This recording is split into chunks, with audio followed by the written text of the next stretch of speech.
Sir, ரிஷபராசிக்கு ரொம்ப அழகா என்னென்ன பண்ணணும், என்னென்ன பண்ணக்கூடாது அப்படின்னு சொல்லியிருந்தீங்க. அவங்க வேலைய மட்டும் அவங்க அமைதியா பார்த்துட்டு போனாங்கன்னா, இந்த கார்த்திகை மாசம் ஒரு நிம்மதி நிறைந்த மாதமா இருக்கும் அப்படிங்கிறதையும் குறிப்பிட்டிருந்தீங்க. அடுத்ததா மிதுன ராசி, இதனுடைய அதிபதி புதன். இப்ப அவரு விருச்சிகத்துல இருக்காரு. எப்படி இருக்கும் மிதுன ராசிக்கு? அதாவது பார்த்தீங்கன்னா, நம்முடைய காலசக்கரத்துக்கு 3ஆம் இடத்து அதிபதி என்று சொல்லக்கூடிய நம்முடைய புதன் பகவான். அவர் தான் நம்முடைய மிதுன ராசிக்கு அதிபதியா வரார், நீங்க சொன்ன மாரி. அப்படி பார்க்கும்போது பார்த்தீங்கன்னா, இந்த கற்பனை ஆற்றல் யார்கிட்ட அதிகமா இருக்கும்னா, நம்மளுடைய மிதுன ராசிகிட்ட தான் இருக்கும். ஒரு விஷயத்த ஒரு சின்ன புள்ளி போட்டா போதும், அந்த புள்ளியில உள்ள கதிர்வீச்சுக்களை கூட நுண்ணறிவுகள் மூலமாக அறியக்கூடிய ஆற்றல் அவங்களுக்கு இருக்கும். அவ்வளோ தூரம் உள்ள இன்வால்வ்மெண்ட்டா போவாங்க. இப்ப நமக்கு ஒரு பிரச்சனை இருக்குன்னா, அத போய் நம்ம மிதுன ராசிக்காரங்கிட்ட சொன்னோம்னா, அதுல உள்ள மைனஸ் என்ன? அத சரி செய்வதற்கான ப்ளஸ் என்னங்கிறத பக்காவா பிளான் போட்டு குடுப்பாங்க. செம்மையா போட்டு குடுப்பாங்க. "நீ இந்த ரூட்ல போ, ரைட்ல கட் பண்ணி போ, கரெக்ட்டா ஃபாலோ பண்ணி ஜெயிச்சிடலாம்" அப்படிம்பாங்க. ஒரு பாதைய கேட்டீங்கன்னா, இப்போ நீங்க அட்ரஸ் போய் கேட்குறீங்க. ஒருத்தவங்ககிட்ட போய் கேட்கீங்கன்னா, அது மிதுன ராசிக்காரங்கலாம் என்ன பண்ணுவாங்கன்னா, அண்ணே ரைட்ல போய் லெஃப்ட்ட திரும்பி அவனுக்குள்ள ஒரு கோயில் வரும். கோயிலும் திரும்பினீங்க ஒரு சந்து வரும். அதெல்லாம் அப்படியே என்ன சொல்லணும்னா, அந்த வீட்டுக்கு நம்ம போன மாரியே ஃபீல் பண்ற அளவுக்கு அவங்களுடைய வார்த்தைகள்ல ஒரு சொல்லி மேப்பே புரிய வைப்பாங்க. போட்டுருவாங்க. மேப் போட்டுருவாங்க. ம். அந்த அளவுக்கு இவங்க ஒரு பிரம்மாண்டத்துக்குரிய நபர்கள். ஆனா, அவங்க வாழ்க்கையில தன்னோட இருப்பவங்க யாரு? அவங்களுடைய செயல்பாடுகள் என்ன? அவங்க ஏன் நம்மள யூஸ் பண்றாங்கிறத புரிஞ்சுக்கிறவே கிடையாது. ரியாலிட்டியா உணரவே மாட்டாங்க. இ என்னைய பொறுத்தளவு நம்மளுடைய மிதுன ராசி ஒரு 3, 4 வருட காலமாக அடி மேல அடி வாங்கிட்டு இருக்காங்க. ஏத்தி விடுறாங்க. ஏணி இவங்கள மிதிச்சு, மிதிச்சு, மிதிச்சு ஏறி போனவங்க பார்த்தீங்கன்னா, ஒய்யாரத்துல உட்காந்துக்கிட்டு, "ஏய் இன்னும் நீ கீழ தான் இருக்கியா?" அப்படின்னு சொல்ற அளவுக்கு நிலைமைகள் அவங்களுக்கு கடந்த காலங்கள்ல நெறைய நடந்திருக்கு. நான் நம்பி சேர்த்து விட்டேன். நான் வேலைக்கு இவங்கள நம்பி வேலைக்கு சேர்த்து விட்டேன். இப்ப என் வேலை காலி அப்படின்னு சொல்றவங்க பார்த்தீங்கன்னா, கைய தூக்க சொன்னா மிதுன ராசிக்காரங்க ஒரு 10 பேர் கை தூக்குவாங்க. அந்த அளவுக்கு அவங்க தன்னுடைய வாழ்க்கையில, தன்னுடைய வேலையில நிறைய விஷயங்கள நம்பி யாருக்கெல்லாம் செய்தார்களோ, அந்த இடத்தில் நம்பிக்கை துரோகத்துடன் வாழ வேண்டிய சூழ்நிலை கடந்த காலங்கள்ல நடந்தது. ஸோ இப்படிப்பட்ட தன்மையில பார்த்தீங்கன்னா, இவங்களுடைய ராசிக்கு கரெக்ட்டா எக்ஸாக்ட்டா பார்த்தீங்கன்னா, 6ஆம் இடத்துல சூரியனுடன் சேர்ந்து புதன் பயணிக்கிறார். 6க்குரியவனுடன் சேர்ந்து பயணிக்கிறார். ஸோ இதனால என்ன நடக்க போகுது? என்ன நன்மை கிடைக்கும்னா, வேலை இல்லை, வேலை கிடைக்கல, நான் என் வேலைய இழந்துட்டேன், சூழ்ச்சியினால இழந்துட்டேன், இல்ல ஏதோ ஒரு ஒரு தவிர்க்க முடியாத சூழ்நிலையில வேலைய இழந்துட்டேன்னு சொல்லி எதிர்பார்த்து காத்திருக்கிற நம்மளுடைய மிதுன ராசி அன்பர்களுக்கு உறுதியாக வேலை கிடைக்கும். அதேபோல தொழில் சார்ந்த விஷயங்கள்ல எனக்கு ஒரு நல்ல ஒரு மாற்றம் வேணும், நல்ல முன்னேற்றம் வேணும்னு எதிர்பார்க்குறவங்களுக்கு இப்போ எப்படி மணி ஓசை அடிச்சிச்சோ, அதே மாதிரி அவங்களுக்கும் ஒரு நல்ல ஒரு ஓசை கிடைக்கும். அப்படியே பேசும்போது ஒரு ஓசை வருது பாருங்க, அது என்ன ஓசை? ஒரு செல்போன்லேருந்து எதிரொலிக்கிற ஓசை. செல்போன் எந்த காரகம்?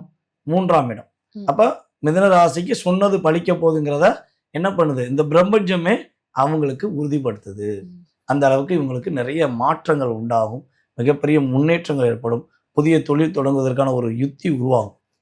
இவங்களுடைய முழு சிந்தனைகளோட இவங்க பார்ட்னர்ஷிப் சேர்க்காம இவங்க இந்த புதிய தொழில் ஆரம்பிச்சாங்கன்னா சூப்பரா வெற்றி பெறுவாங்க.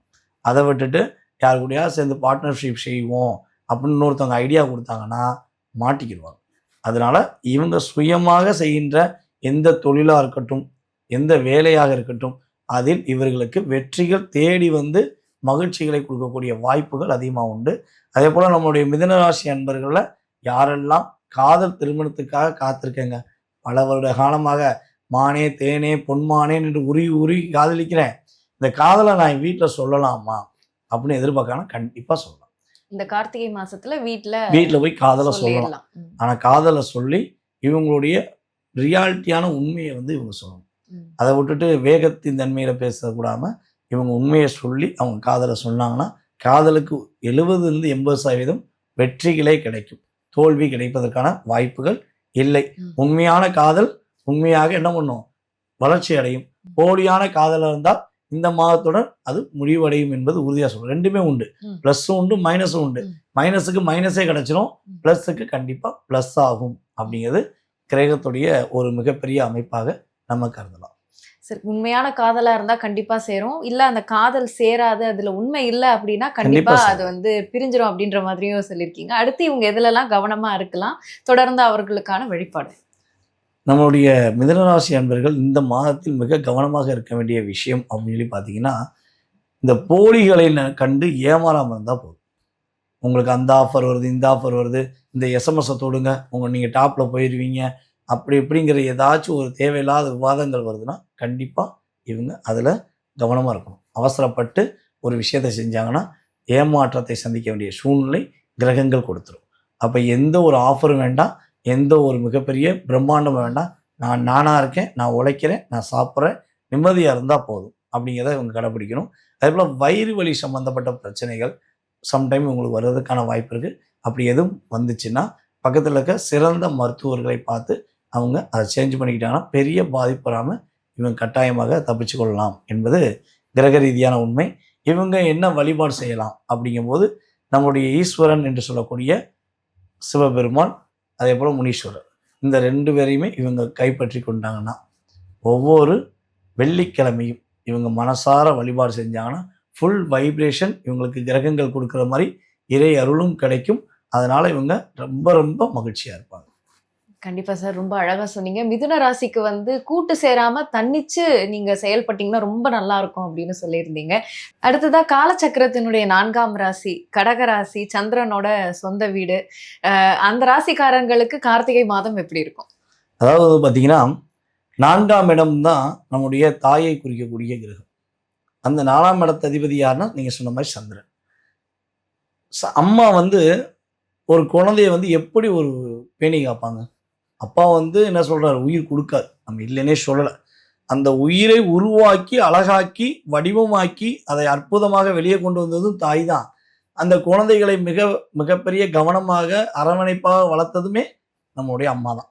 அம்மாவை பிடிக்காது யாருமே இல்லைன்னு சொல்லவே முடியாது. ஆனால் அம்மாவை பயன்படுத்திட்டு எத்தனை பேர் வந்து தன்னுடைய அம்மாவை தவிக்க விட்டவங்க, அப்பாவை தவிக்க விட்டவங்க இந்த பூமியில் இன்னும் வாழ்ந்து கொண்டு தான் இருக்காங்க.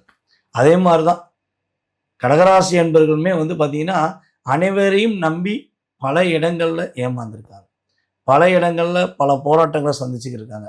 தான் மனசுக்குள்ள அவ்வளோ கவலைகள் இருந்தாலும் சரி, தன்னை தண்டித்தவன், தன்னை வஞ்சித்தவன், தன்னை கஷ்டப்படுத்தியவர்கள் தன்னோடவே இருக்காங்கன்னு தெரிஞ்சிட்டும் அவங்களுக்கு ஒரு பிரச்சனைனா உதவி செய்கிறது யாருன்னா கடகராசியாக தான் இருப்பாங்க. இப்போல்லாம் மற்ற ராசிக்காரங்க என்ன பண்ணுவாங்கன்னா, ஏய் நீ தாண்டா எனக்கு எல்லாத்துக்கும் காரணம், நீ தாண்டா என் பிரச்சனை, வெளியே போடான்னு சொல்லுவாங்க. ஆனால் இவங்களுக்கு அந்த வார்த்தை கூட இவங்க சொல்ல மனசு வராது.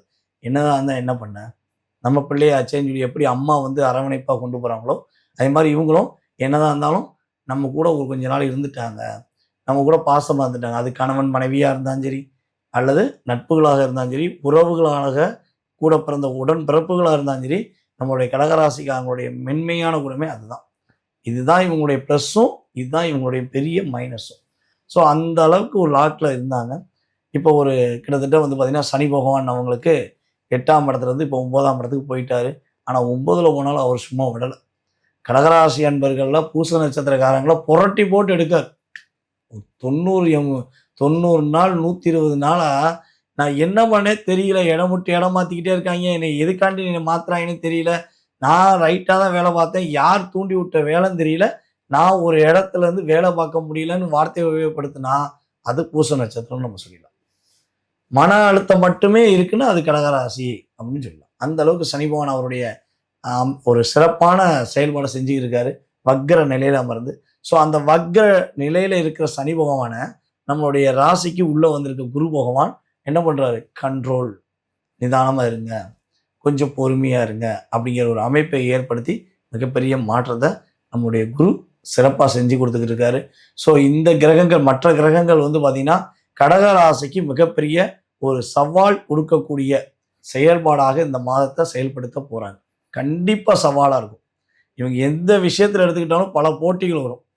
பல பேர் வந்து இவங்க யாருமே இல்லைன்னு சொல்லி ஒரு இடத்துல போய் ஜெயிக்கலான்னு முயற்சி எடுப்பாங்க, ஒரு வேலையை செய்யலாம் முயற்சி எடுத்து செய்வாங்க. அதில் நிற்பான் 4 பேர் நிற்பான், நான் தாண்டா போட்டியில் ஜெயிப்பேன்னு. ஆனால் உறுதியாக சொல்ல முடியும், இந்த மாதத்தில் நம்முடைய கார்த்திகை மாதத்தில் நம்மளுடைய கடகராசிக்காக எந்த மிகப்பெரிய சவால்கள் வந்தாலும் அதில் உறுதியாக வெற்றி பெறக்கூடிய அமைப்பு கடகராசிக்கு இருக்கு.